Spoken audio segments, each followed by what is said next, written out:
미국의 남북 전쟁 때 일이었습니다.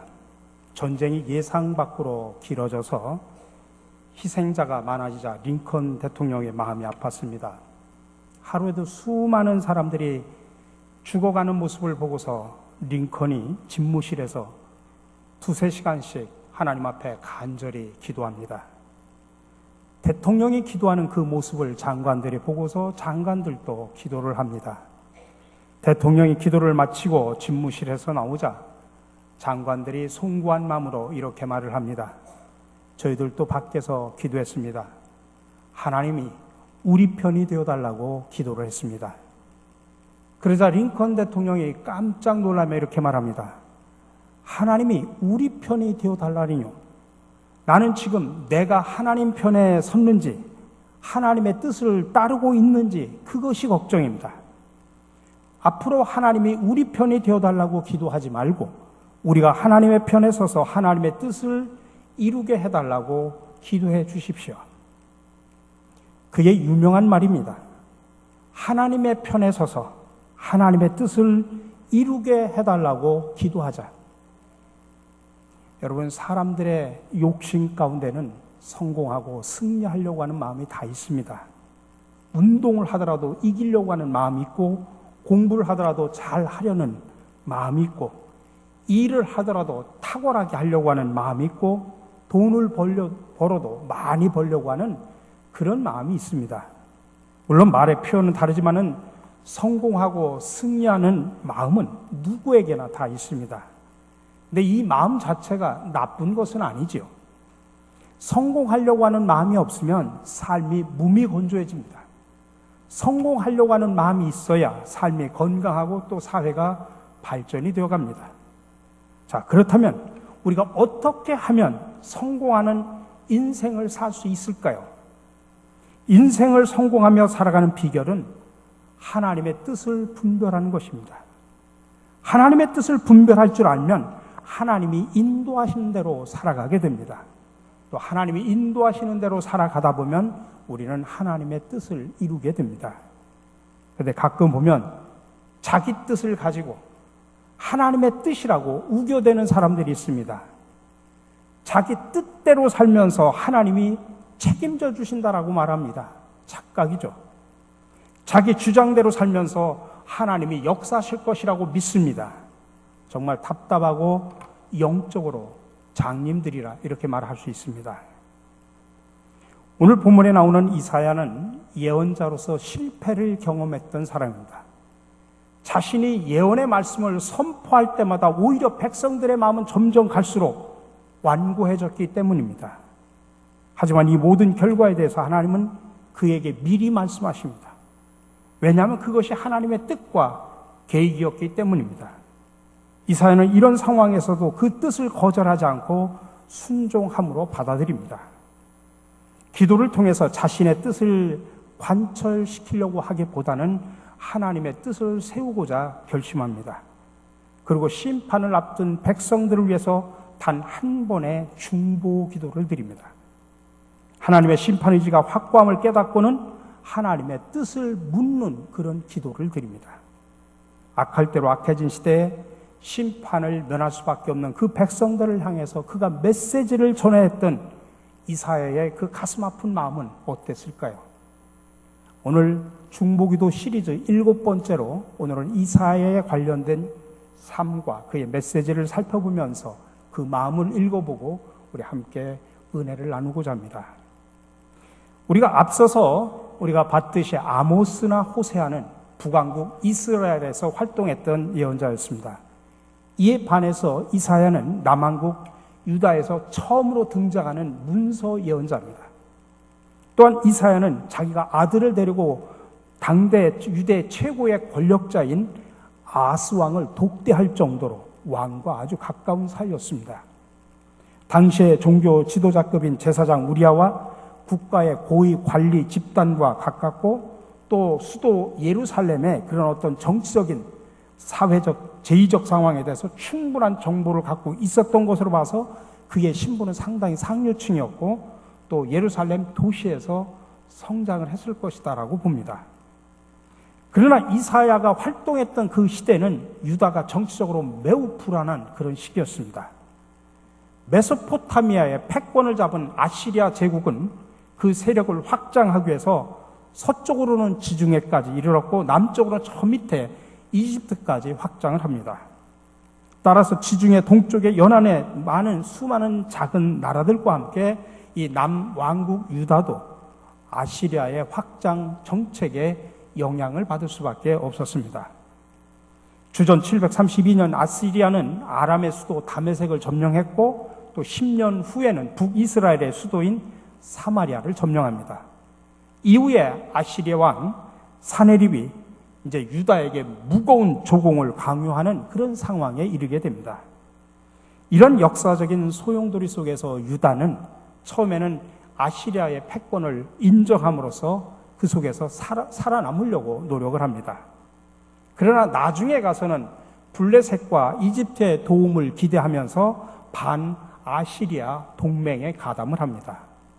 이때 이사야가 나타나서 하나님의 백성은 그런 무익한 그런 정치적인 동맹 정책에 끼어들지 말고 하나님이 말씀하신 그 약속의 말씀을 신뢰하는 가운데 조용히 기다리면서 하나님이 행동하시게 맡겨야 된다라고 강조합니다. 이렇게 아시리아의 위협이 거세지면서 이사야는 이 국가의 정치적인 사건에 대해서 적극적으로 대처하면서 이에 대한 하나님의 뜻을 분명하게 선포합니다. 특별히 그때 당시에 위쪽에 있는 북왕국 이스라엘과 시리아가 서로 동맹을 맺어가지고 남유다 아하스 왕을 제거하기 위해서 이제 함께 동맹을 맺어서 쳐내려온 사건이 있었습니다. 이 사건 속에서 이사야의 중심 메시지가 나오게 됩니다. 이 사건은 이스라엘 역사에서 보통 시리아와 에브라임 동맹 전쟁 사건이라 이렇게 불려집니다. 이 사건에 대해서는 구약성경 열왕기하 15장 8절 이하와 이사야 7장 8장에 자세하게 기록이 되어 있습니다. 이제 시리아와 북이스라엘에 있는 에브라임이 동맹을 맺어가지고 남유다를 침공을 합니다. 그러니까 남유다 입장에서는 심각한 국가적인 위기를 맞이할 수밖에 없었죠. 그러자 유다 백성들은 두 나라가 동맹을 맺어서 쳐들어온다는 소식을 접하고 두려움에 사로잡힙니다. 이사야 7장 2절에 그들의 마음이 표현됩니다. 아람이 에브라임과 동맹하였다 하므로 왕의 마음과 그 백성의 마음이 숲이 바람에 흔들림같이 흔들렸더라.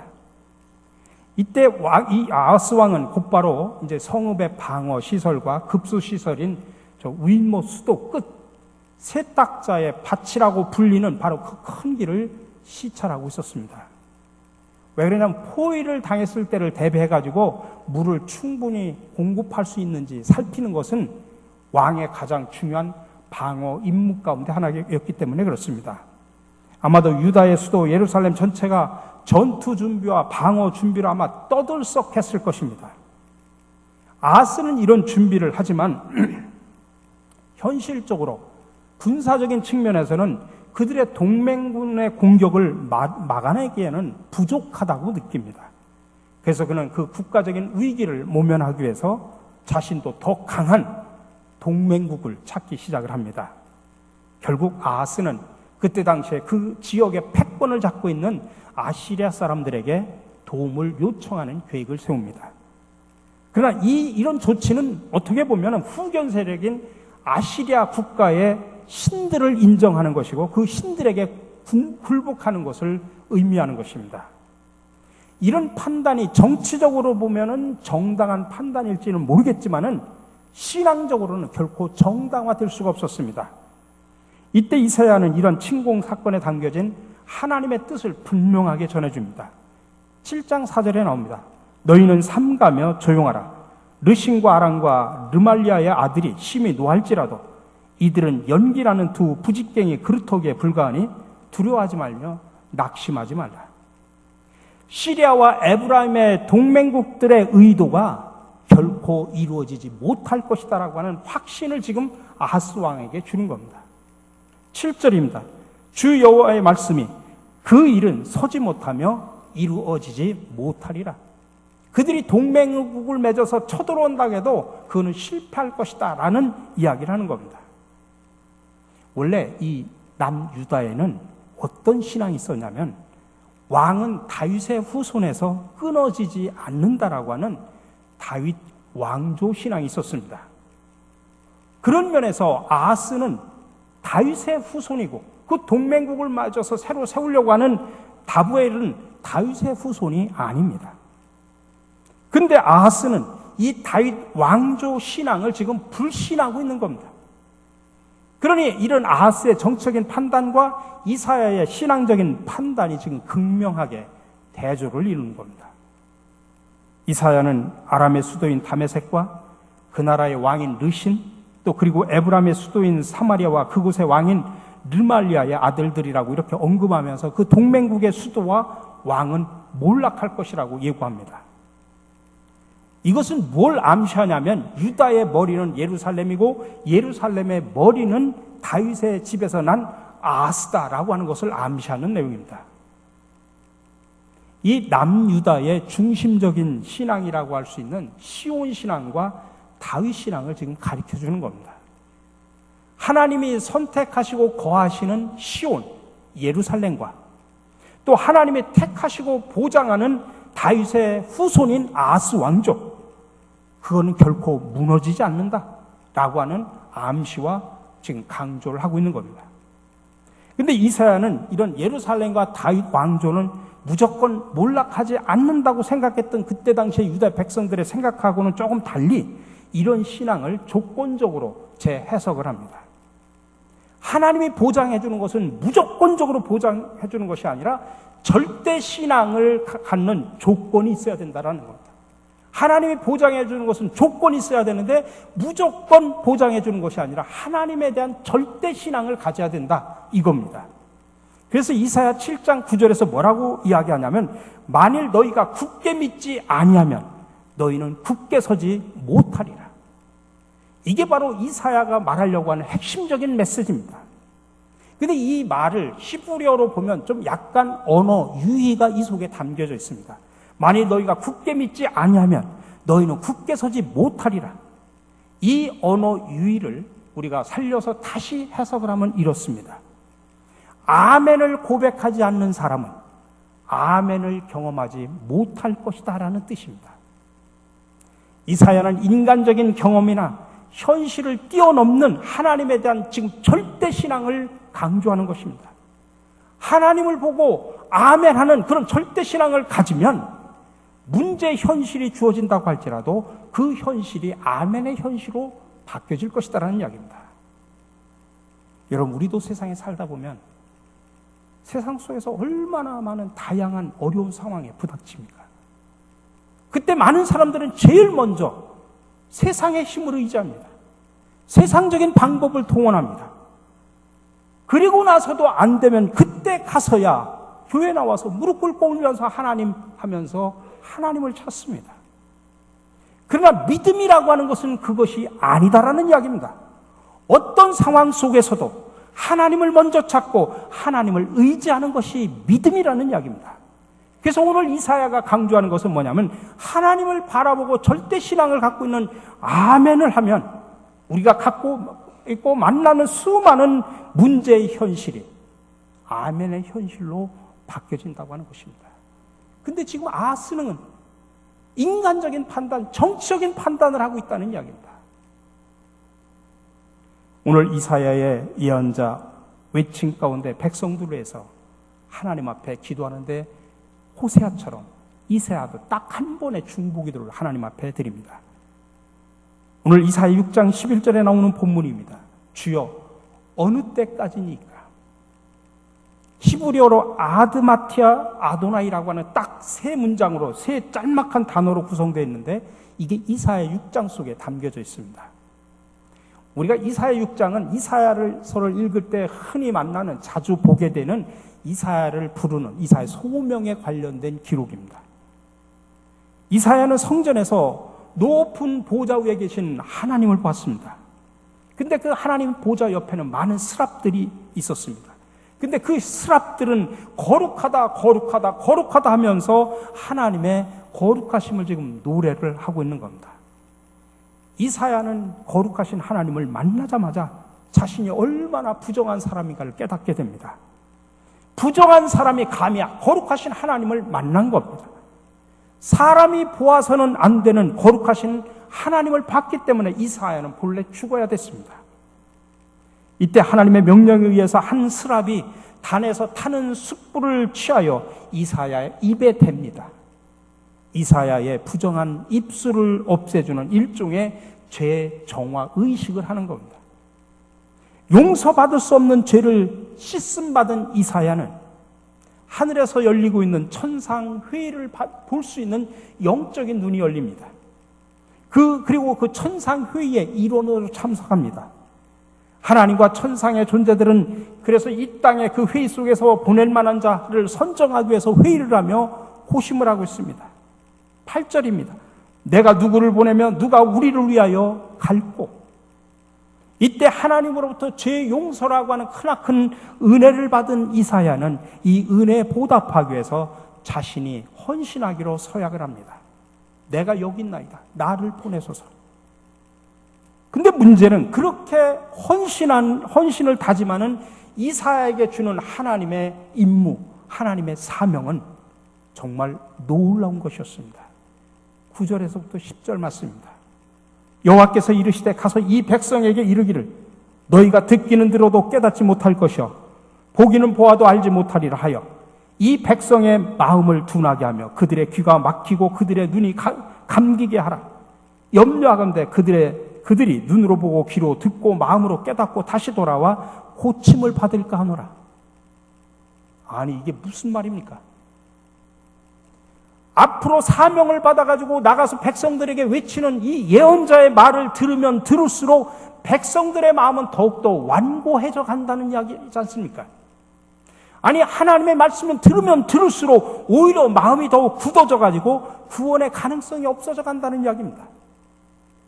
지금 이 말씀은 이사야가 앞으로 나가서 선포할 내용을 말하는 게 아니라 선포한 후에 나타나는 결과를 지금 보여주는 겁니다. 이사야는 유다 백성들이 자신의 경고를 들여하지 않고 심지어 나중에는 들을 능력조차도 상실하게 된다고 하는 그 결과를 자기가 사역을 나가기 전에 이미 사역을 시작하기 전에 하나님께서 미리 알려주는 겁니다. 이때 이사야의 입에서 나오는 탄원 같은 외마디가 아드 마타이 아도나이 주여 어느 때까지니까 라는 말입니다. 이사야는 하나님의 심판 의지를 확인하고 심판 이후의 상황에 대해서 지금 질문하는 겁니다. 이사야는 지금 하나님 언제까지 이 백성이 이렇게 알아듣지 못하고 오히려 그 마음이 완고해져 갑니까? 라고 지금 그렇게 묻고 있는 겁니다. 따라서 이사야는 심판받고 난 이후에 유다 백성들의 상황을 염려해가지고 그들을 위해서 탄원조로 지금 기도하는 것입니다. 그러나 하나님의 심판 의지는 확고합니다. 그동안에는 하나님의 구약성경에 많은 심판 가운데는 교육적인 의미를 담은 심판도 있었지만 이거는 최종적인 겁니다. 유다의 구원의 역사는 이제 종지부를 찍어야만 했습니다. 오늘 11절 12절에 보니까 내가 이르되 주여 어느 때까지니까 하였더니 주께서 대답하시되 성읍들은 황폐하여 주민이 없으며 가옥들에는 사람이 없고 이 토지는 황폐하게 되며 여호와께서 사람들을 멀리 옮기셔서 이 땅 가운데 황폐한 곳이 많을 때까지니라. 여러분 우리가 전통적인 신앙으로 보면 우리가 무슨 잘못을 해도 무슨 일을 하더라도 하나님께서는 결국 회복시키고 치유하셔서 구원하실 것이다라고 하는 그런 전통적인 신앙을 갖고 있지 않습니까? 이사야도 그런 전통적인 신앙에 기대가지고 언제까지 그렇게 하시렵니까? 하나님께 기도한 겁니다. 근데 뜻밖에도 하나님은 분명한 어조로 이사야의 기대를 단번에 무너뜨려 버립니다. 그러니 이사야는 이전까지 가지고 왔던 전통적인 신앙에서 벗어나 하나님을 새롭게 이해해야 할 수밖에 없었습니다. 유다가 감당해야 될 운명은 완전한 심판이었습니다. 당시 이사야가 기도를 통해 받은 말씀이 응답이 바로 이게 전부입니다. 이후의 운명에 대해서는 또 다른 하나님의 이끄심에 의존을 할 수밖에 없었습니다. 우리는 오늘 이 이사야가 쏟아놓은 한마디의 짧은 기도 속에서 두 가지 귀중한 기도의 법칙을 배우게 됩니다. 첫 번째 기도는 하나님의 새로운 뜻을 캐는 작업입니다. 이사야는 지금까지 자신의 체험으로는 이해할 수 없는 문제를 놓고 지금 기도하기 시작합니다. 하나님의 말씀은 들으면 들을수록 점점 완고해져가는 백성들의 상황, 도저히 이해할 수가 없습니다. 언제까지 이런 완고함이 지속될 것인가? 일정한 기간이 지나면 멈출 것인가?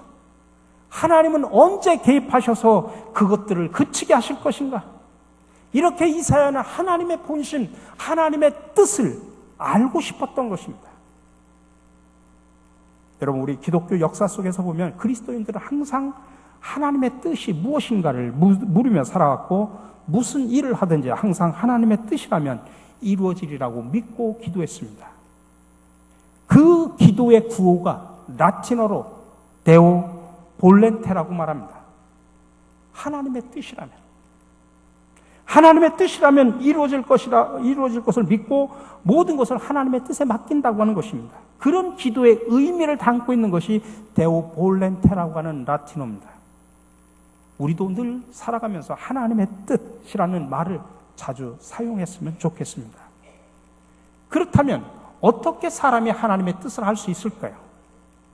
오직 기도만이 하나님의 새로운 뜻을 이해할 수 있도록 이끄는 중요한 통로임을 믿으시기 바랍니다. 이사야는 지금 기도를 통해서 철저히 심판하시는 하나님을 만납니다. 그리고 하나님의 사람 이사야는 또 하나님의 새로운 면을 깨닫게 됩니다. 여러분, 우리가 세상에 살다 보면 세상살이 속에서 우리 인간의 작은 머리로 담을 수 없는 수많은 일들을 얼마나 많이 경험하고 삽니까? 근데 그 모든 것들을 하나님 앞에 내려놓고 그분 앞에서 우리가 두 손 두 발을 들어야 됩니다. 그때서야 비로소 진리의 빛이 우리 앞에 비춰지게 됨을 여러분들 믿으시기 바랍니다. 두 번째로, 기도는 자신의 뜻과 성공이 아니라 하나님의 뜻과 사명을 이루게 한다는 사실을 아셔야 됩니다. 지금 이사야는 예언자로서 파송받는 자리에서 자신의 선포가 울려질 때마다 백성들의 마음은 더욱 완고해질 것이라는 선포의 결과를 미리 통보받습니다. 쉽게 말하면 실패할 임무를 부여받았다, 이 말씀입니다. 그럼에도 불구하고 이사야는 그걸 거절하지 않고 수용을 합니다. 아마 저에게 실패한 임무를 저에게 준다고 하면, 주여, 저는 그런 일이라면 할 수 없습니다. 그게 무슨 말입니까? 실패할 것이 분명한 일을 내가 무엇 때문에 해야 됩니까? 라고 저는 거절을 할 수 있을 것 같습니다. 근데 오늘 주여 어느 때까지니까? 라고 부르짖는 이사야의 기도는 그럼에도 불구하고 하나님의 명령을 따르겠다고 하는 순종의 말입니다. 여러분, 중보기도는 예언자의 직무였기 때문입니다. 그는 기도함으로 하나님의 명령에 끝까지 순종하는 태도를 보입니다. 그러니 여러분, 기도는 자신의 뜻을 물리치고 하나님의 뜻을 세우는 것이 기도입니다. 자신의 뜻, 나의 성공이 아니라 하나님의 뜻, 하나님이 우리에게 맡겨주신 사명을 이루어가는 것입니다. 우리나라 성도들이 가장 좋아하는 성경의 인물 가운데 요셉이 있죠. 그래서 자식을 낳으면 요셉과 같이 되라고 요셉이라는 이름을 붙여주기도 합니다. 그렇게 하는 이유는 뻔하죠. 우리 자식도 요셉처럼 애굽의 총리처럼 출세하고 성공하기를 기대하기 때문일 겁니다. 저는 그런 부모님들에게 이런 질문을 드리고 싶습니다. 여러분들도 요셉의 부모처럼 자녀가 어느 날 갑자기 사라지는 그 변고를 감당할 마음의 준비가 되어 있습니까? 아니, 자녀를 감옥 보낼 그런 마음의 준비는 되어 있습니까? 그리고 우리가 요셉의 생애를 바라볼 때 우리 안에 있는 심각한 편견이 하나 있습니다. 우리가 요셉이 우여곡절 끝에 애굽의 총리가 된 것을 우리가 축복받았다라고 말합니다. 물론 노예로 전락하는 것보다 총리가 되는 게 좋죠. 우리가 축복이 아니라고 부인할 수는 없을 겁니다. 그러나 우리가 요셉이 총리가 되는 것을 축복으로 인식하는 데서 우리는 한 걸음 더 나가야 됩니다. 요셉이 총리가 된 것이 복이고 우리도 그 복을 사모하는 데 그친다고 하면 우리 신앙 역시 기복주의 신앙의 늪을 헤어나지를 못할 것입니다. 그렇다면 요셉이 총리가 된 것을 우리가 어떻게 이해해야 될까? 저는 그것을 사명으로 받아들여야 된다라고 강조하고 싶습니다. 요셉은 총리가 되어 7년 흉년 동안에 죽을 위기에 처한 애국 국민들과 주변 사람들을 살려냈습니다. 이게 바로 그 전에 요셉의 조상인 아브라함과 이삭과 야곱에게 주었던 네 자손으로 말미암아 천하 만민이 복을 받으리라고 하는 그 말씀의 성취입니다. 요셉을 총리가 되게 하신 것은 단순히 그에게 복을 주신 것이 아니라 수많은 사람들의 생명을 살리는 사명을 줬다는 사실입니다. 그러니 여러분, 우리가 복을 사명으로 이해할 때 정말 성숙한 성도가 되는 것입니다. 내가 얻은 것을 복으로만 이해한다면 그는 이기적인 기복주의자일 뿐입니다. 여러분, 지금까지 살아오시면서 물질의 복을 받으셨습니까? 건강의 복을 받으셨습니까? 자녀들이 잘 되는 축복을 받으셨습니까? 그렇다면 그 복을 사명으로 알고 이웃을 위하여 하나님의 영광을 위하여 사용하시기 바랍니다. 이것이 우리 그리스도인들에게 주어진 사명입니다. 그리고 이것을 바로 깨닫고 가능하게 하는 것이 바로 기도입니다. 그래서 진정으로 기도하는 자는 자신의 뜻과 성공만을 위해 살지 않고 하나님의 뜻과 사명을 바로하라, 그것을 이루고자 최선을 다하며 살아가게 됩니다. 부디 바라기는 저와 여러분 모두가 진정한 기도자들이 되어 하나님의 뜻을 바로 분별하고 그 뜻을 이루어가는 사명자로 살아가시기를 주님의 이름으로 간절히 축원합니다. 사랑의 주님, 오늘도 이사야의 기도를 통해 우리를 이끌어 가시는 하나님의 새로운 뜻을 분별하는 지혜를 얻게 하시니 감사를 드립니다. 항상 말씀에 민감하여 세미한 음성으로 들려주시는 하나님의 뜻을 바로 깨달아 우리에게 주신 복을 사명으로 알아 나와 우리 가정 그리고 교회와 이 민족을 위하여 그리고 하나님의 영광을 위하여 올바르게 사용하게 하여 주시옵소서. 항상 하나님의 뜻을 먼저 생각하고 그 뜻을 사명으로 받아 인류의 생명을 구원하신 예수 그리스도의 이름으로 기도드립니다. 아멘.